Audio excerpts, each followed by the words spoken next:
नमस्कार साथियों, स्वागत है आप सभी का अपनी पाठशाला पर। मैं हूं अंकित अवस्थी। आप हैं मेरे साथ में एक ऐसी खबर पर चर्चा करने के लिए जो कि इस समय सोशल मीडिया पर गजब ट्रेंड हो रही है। कल रात को जब मैं सेशन ले रहा था आपका इसी अपनी पाठशाला का, उस समय भी मुझे लगातार मैसेज आ रहे थे। मेरे पास में जो मेरी टीम है वो लगातार मैसेज करके रखी हुई थी, लेकिन मैं इसको सेशन को डिले करता जा रहा था कि एक बार इसका कोई कंफर्मेशन आ जाए, क्योंकि मार्केट में ये खबर बहुत ज्यादा तैर रही है लेकिन कोई भी ऑफिशियली इसे डिक्लेयर नहीं कर रहा है।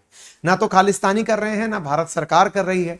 तो अब ये क्या कहानी है, आज के सेशन में हम इस पूरे विस्तार से समझेंगे। बाय द वे, ये है कौन पन्नू, ये क्या है कहानी? तापसी पन्नू तो सुनी थी, ये कौन सा पन्नू आ गया? तो गुरपवन सिंह पन्नू है, जो कि इस समय खालिस्तान के लिए काफी ज्यादा आप लोगों ने सुना और सुनाया है।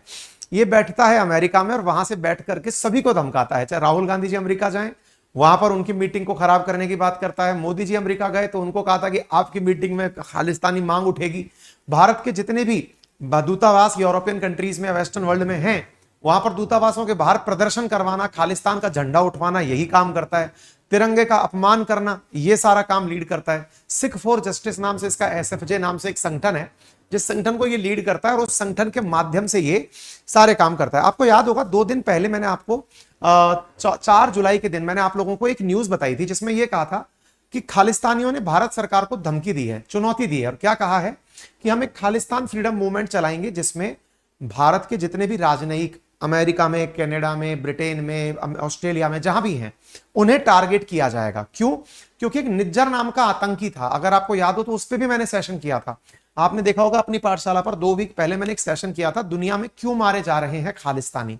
उसमें मैंने आपको बताया था कि कैसे 60 दिन में 3 बड़े आतंकी मारे जा चुके हैं और मारने के जो कारण है वो अज्ञात बताए जा रहे हैं। कोई आता है गोली मार जाता है। जिसने ब्रिटेन में अपने हाई कमिश्नर के बाहर से झंडा उतारा था वो पता चला कैंसर से मर गया। सब अज्ञात कारण है। निज्जर, जो कि कनाडा के अंदर भारतीय दूतावास के बाहर प्रदर्शन करता था, सबसे बड़ा वहां पे संगठन चलाता था, उसको कोई कार में बैठ के गोली मार गया। तो सब अज्ञात कारण से मर रहे हैं। ये बिल्कुल फिल्म सी चल रही है इस समय पर, है ना। खालिस्तानी बाहर मारे जा रहे हैं, लेकिन कहीं पर भी भारत सरकार ये क्लेम करने नहीं आ रही है कि हमने मरवाया है। ये बिल्कुल मतलब जैसे होता है ना, मोसाद के बारे में इजराइल में अपन सुनते थे कि मोसाद किसी को कहीं पर भी खत्म करने की जिम्मेदारी रखती है, इजराइल की जो खुफिया एजेंसी है। अब शायद भारतीय लोगों को रॉ के अंदर वो वाली फीलिंग आ रही है, भाई अल्टीमेटली कोई इन्हें क्यों मारेगा? जिसका फायदा होगा वही मारेगा। फायदा किसका है? भारतीयों का फायदा है, भारत की सुरक्षा एजेंसी। क्योंकि मोदी जी अभी अमेरिका गए थे, उससे पहले ये सारी चीजें आने शुरू हो गई थी, यानी कि जो भी बोलने वाले लोग थे वो अंडरग्राउंड होने शुरू हो गए थे, अब मारे जा रहे थे। तो इससे लोगों को लगा कि भारत की खुफिया एजेंसीज अपना काम कर रही हैं। गजब का ही माहौल चल रहा है। मतलब पहली बार ऐसा हो रहा है कोई क्रेडिट ले नहीं रहा है, क्रेडिट दिया जा रहा है। जैसे भारत सर्जिकल स्ट्राइक करता है तो क्रेडिट लेने वालों की लाइन लग जाती है, लोग सवाल जवाब करते हैं, प्रमाण दो प्रमाण दो। यहां पर कोई कुछ कह नहीं रहा है कि हमने मार दिया, हमने कुछ कर दिया। सामने वाले ही बोल रहे हैं आपने मार दिया।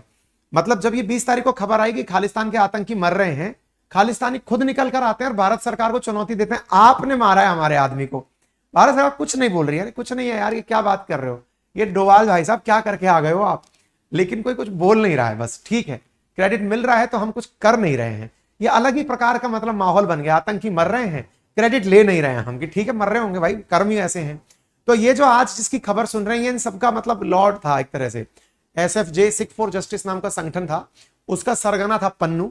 1 जुलाई 2020 को इसको आतंकी घोषित किया गया था। प्रेस इंफॉर्मेशन ब्यूरो की एक खबर देख सकते हैं, 1 जुलाई 2020 के अंदर आप खबर देखेंगे तो इसके अंदर डिक्लेयर्ड था ये।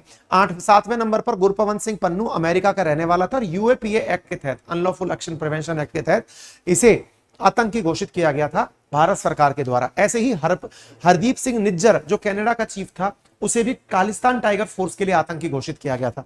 यह मारा जा चुका है। अब सुर्खियां चल रही है कि पन्नू मर गया है।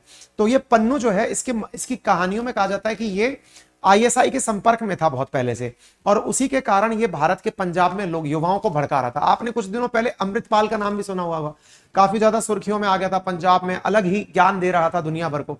अचानक अब सब जगह से गायब हो गया है वो, आपने देख लिया होगा, क्योंकि वो पुलिस की गिरफ्त में है।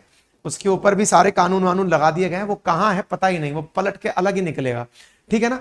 ये वो व्यक्ति था जो कि भारत के बाहर जहां पर भी खालिस्तान आप सुनते हैं, कनाडा, अमेरिका, ऑस्ट्रेलिया, उनको प्रमोट करने वाला, आकर सोशल मीडिया के बहाने मतलब डायलॉगबाजी करने वाला व्यक्ति था। ट्विटर पर अचानक पन्नू पन्नू ट्रेंड होने लगा। न्यूज आने लगी कि SFJ founder Gurpatwant Singh Pannun dead. Social media के ऊपर इस तरह की जब खबर आने लगी तो इस बात को लेकर के अलग अलग प्रकार से प्रतिक्रियाएं आने लगी, क्योंकि खालिस्तान की तरफ से इवन खुद पन्नू ने भी अभी तक आकर के डिक्लेयर नहीं किया है कि मैं मर गया हूं कि जिंदा हूं। जिंदा है तो अपने जिंदा होने का प्रमाण दे दे भाई। अभी इसने जो खालिस्तान के नाम पर खालिस्तान फ्रीडम रैली निकालने की बात कही है वो 8 तारीख की कही है कि 8 तारीख को दुनिया भर के देशों में हाई कमिश्नरेट के बाहर खड़े होकर प्रदर्शन किया जाएगा। जो जो प्रदर्शन करने के लीडर हैं वो मारे जा रहे हैं। अब देखने वाली बात यह कि कौन प्रदर्शन करने आगे आएगा। इसी बीच में इसके मरने की खबर आती है कि ये कार एक्सीडेंट में मारा गया। लोग भाई साहब उसके बाद में जो मीम मार्केट गजब तरीके से चलाए हैं उस मीम मार्केट में मतलब अलग ही डोभाल साहब अलग ही प्रकार से हीरो बनकर के सामने आ गए। लोग कह रहे हैं मोसाद की झलक दिखाई दे रही है भाई साहब। मतलब कई लोग कह रहे हैं कि स्क्रिप्ट में थोड़ा तो चेंज लाना चाहिए था। आपने वही कार एक्सीडेंट यूपी वाला ही मॉडल ले आए, यूपी का मॉडल अंतरराष्ट्रीय मॉडल बना दिया। क्या स्क्रिप्ट में थोड़ा बदलाव लाना चाहिए था? फिर से ये एक कार एक्सीडेंट और उसके अंदर आतंकी मारा जा रहा है। इसके अंदर फिर से ये एक पिक्चर दिखाई गई है। यहाँ पर कोई लिख रहा है ट्विटर के ऊपर योगी जी का कार मॉडल ही यूज किया जा सकता है। इन तीनों के बीच चर्चा हो रही है। डोभाल साहब बता रहे हैं सर कार का मॉडल यूज करना पड़ेगा। अब मुद्दा यह है कि असल में कोई भी न्यूज चैनल जब इस बात को लिख रहा है नीचे वो एक लाइन जरूर डाल रहा है कि भाई इस घटना की सत्यता को हम प्रमाणित नहीं करते हैं, क्योंकि एसएफजे का कोई ऑफिशियल अकाउंट तो है नहीं जहां से वो बात करेगा या उनकी तरफ से कोई प्रवक्ता हो जो बोलेगा। तो अब इसके ऊपर केवल कयास लगाए जा रहे हैं। लोगों का मत है अरे नहीं वो जिंदा है, कोई कह रहा है मर गया। लेकिन मतलब अब जो लोग हैं ना वो कह रहे हैं कि भाई ये वो व्यक्ति था जो खालिस्तान खालिस्तान चिल्लाता था, अब इसको कब्रिस्तान नसीब हुआ है। लोग मजे ले रहे हैं, पूरी तरह से इसके खूब मजे लिए जा रहे हैं। लोगों का कहना है गुरपवंत सिंह जो है वो कार क्रैश में मारा जा चुका है। एसएफजे के अंदर अमेरिका में इसका एक्सीडेंट हुआ, ऐसी बात निकल कर आ रही है। मतलब एक कार है जो इस समय सोशल मीडिया पर काफी ज्यादा दिखाई जा रही है, इस तरह से पलटी हुई कार कि इसी में पन्नू मारा गया है। इस प्रकार की न्यूज अमेरिका के अंदर मरने की बात सुनने में आ रही है। ये खबर ब्रेक करने वाला जो ट्विटर था वो एमजे क्लब था। एमजे क्लब को जो फॉलो कर रहा था, जिसने अपनी द्वारा ये खबर दी थी Khalistan terrorist Gurpatwant Singh Pannun dies in road accident, जो इसने बात कही थी वो कह रहा था कि ये 3 हफ्ते से गायब था, मतलब ये दिख ही नहीं रहा था। और ये उन आतंकियों के साथ हरदीप सिंह निज्जर, अवतार सिंह खांडा, परमजीत सिंह पंजवर, उनके साथ जो 60 दिन में लास्ट 60 दिन में 3 आतंकी मारे गए, अभी ये भी मारा जा चुका है। ठीक है ना। एमजे को फॉलो करता है वर्टिगो वॉरियर और वर्टिगो वॉरियर को फॉलो करता है नरेंद्र मोदी जी का ट्विटर अकाउंट। तो इस मतलब से ये लोग मान रहे हैं कि एमजे ने अगर ये खबर निकाली तो सही खबर होगी। हालांकि इस बात की सत्यता का कोई प्रमाण नहीं मिल रहा है। बहुत सारे लोग इस बारे में कंफर्मेशन मांग रहे हैं। जैसे मेजर जनरल हर्षा कक्कड़ हैं, वो पूछ रहे हैं कि इस बारे में सरकार को बताना चाहिए कि क्या हुआ है, कि 3 लोग तो मारे जा चुके हैं, ये भी मरा या नहीं मरा। लोग इस चीज को मतलब जिज्ञासावश भी पूछ रहे हैं कि सरकार बताए। अच्छा सरकार क्यों नहीं बता रही? कि बोले अपने आप पता चल तो रहा ही है कि मर गए, वो लोग खुद ही प्रोटेस्ट करने चले आते हैं मरने के बाद में, फिर हम खामखा क्रेडिट क्यों लें? ये वही वाली बात है। जैसे भारत सरकार के द्वारा सर्जिकल स्ट्राइक की सूचना भी नहीं दी गई थी कि हमने कर दी है, वो तो इमरान खान खुद निकल आए कि भारत ने हमारे ऊपर गोला गिरा दिया। ऐसे ही खालिस्तानियों के साथ जो हो रहा है, खालिस्तानी खुद निकल आ रहे हैं कि हमको भारत मार रहा है, हमने तो खुद ने क्रेडिट लिया ही नहीं। ये वो वाली बात हो रखी है। ठीक है ना।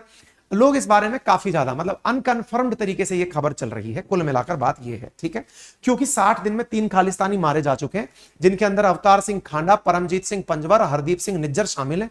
ये खांडा वही है जो कि अपने वहां पे जाकर के ना भारत की जो हाई कमीशन है यूके की, उसके बाद झंडा उतार दिया था अपना, तो इसको कैंसर हो गया होता है, हॉस्पिटल में अज्ञात कारण से मारा पाया गया।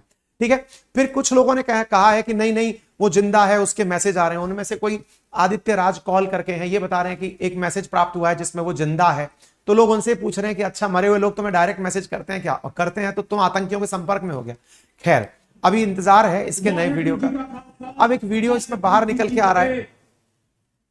मोदी ते भारतीय हुकूमत सुन ले, ਅੱਜ 5 जनवरी पंजाब दे विच आजाद खालिस्तान रेफरेंडम दी मुहिम उदों शुरू हो गई जदों तिरंगे पंजाब नूं छड्ड के दिल्ली वापस पहुंच गए। ये 5 जनवरी का कोई वीडियो है इसका, ये ऐसे ही सोशल मीडिया के माध्यम से आया करता था। अब सोशल मीडिया पर ये गायब है। लोग पूछ रहे हैं कि यार तुम कहां चले गए, तुम धमकी दे रहे थे, तुम हो कहां पर? लोग इसको पूछ रहे हैं। खैर अगेन इस पूरी घटना में सत्यता को किसी ने प्रमाणित नहीं किया है। ठीक है ना। कौन क्या सही है क्या गलत है, लेकिन यह खबर दैनिक भास्कर में प्रमुखता से प्रकाशित हुई थी। दैनिक भास्कर ने इसे ब्रेकिंग न्यूज बना करके प्रकाशित किया। उसके बाद दैनिक भास्कर पढ़ने वालों ने ट्विटर पर ट्रेंड कराया। लोग इसको लेकर कयास लगा रहे हैं। कंफर्म खबर आएगी तो फिर से आपको एक बार बता देंगे। लेकिन सोशल मीडिया के दावों की बात माने तो खबर में अभी सत्यता की पुष्टि होना बाकी है, चाहे वो खालिस्तान करे या भारत सरकार करे। ठीक है, अभी तक कोई ऑफिशियल खबर नहीं आई है। एक खालसा टुडे के संपादक हैं, वो बोल रहे हैं कि नहीं, गुरपवन सिंह की खबर की मौत खबर झूठी है। अब वो विश्वास के ऊपर है, मानना होगा क्या होता है। ठीक है, फिलहाल के लिए इतना ही, बाकी जुड़े रहिए हमारे साथ। हमारा एप्लीकेशन है अपनी पाठशाला। फिलहाल के लिए यहाँ सारे कोर्सेज सभी के ऑप्शंस बंद कर दिए गए हैं। अब no admissions in any course in any cost. तो चाहे माधव बैच हो, चाहे नटराज बैच हो, चाहे हमारे ऑफलाइन कोर्सेज कुछ भी हो, मतलब हमारी हार्ड कॉपीज हो या नोट्स हो, सबका सेल हमने प्रॉपर तरीके से अब ऑफ कर दिया है। आराम से पढ़िए तसल्ली से। अब जब आपके सामने आएंगे नेक्स्ट ऑफर तब बताएंगे। फिलहाल के लिए जिन्हें हमारे साथ जुड़ना है वो क्या कर सकते हैं, हमारे नोट्स डाउनलोड कर सकते हैं, जो आपको जैसे अभी सेशन पढ़ाया इसका भी आपको यहाँ पर पीडीएफ मिल जाएगा। आप वीकली जो फ्री टेस्ट होता है उसको दे सकते हैं। इन फ्री में इन्फोग्राफिक्स है हमारे एप्लीकेशन पर, इन्हें जाकर आप देख सकते हैं, जो आप सबके लिए हैं। इवन एनसीईआरटी की सारी क्लासेस की किताबें हिंदी इंग्लिश मीडियम में हमारे एप्लीकेशन पर फ्री ऑफ कॉस्ट डली हैं, आप इन्हें जाकर पढ़ सकते हैं, प्रिंट निकाल सकते हैं। बाकी हमसे कनेक्ट रहने के लिए चाहे ट्विटर, टेलीग्राम, सोशल मीडिया का जो भी ऐप आपको चाहिए, आप वहां से हमसे डायरेक्ट कनेक्ट हो सकते हैं। ठीक है, फिलहाल के लिए इतना ही। बाकी अपना ख्याल रखें, बड़ों का सम्मान करें, छोटों को प्यार दें, अपना व्यक्तित्व इस प्रकार से विकसित करें कि महिलाएं आपके साथ सुरक्षित महसूस करें। धन्यवाद।